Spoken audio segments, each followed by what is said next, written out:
Maghahain ng Department of Justice ng 3 kaso kaugnay ng flood control scandal sa susunod na linggo.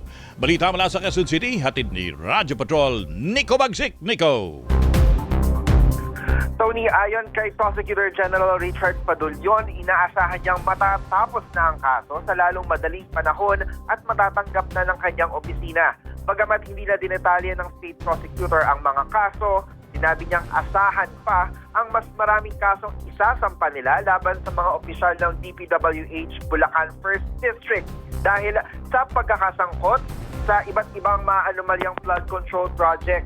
Sa ngayon, may 24 na iba't ibang kaso kaugnay ng flood control scandal ang nasa magkakaibang bahagi na ng investigasyon na ayon kay Padulyon ay sabay-sabay nilang inaasikaso.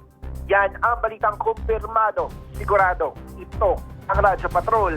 Nico Bagsik, DZMM. Maraming salamat, Nico Bagsik.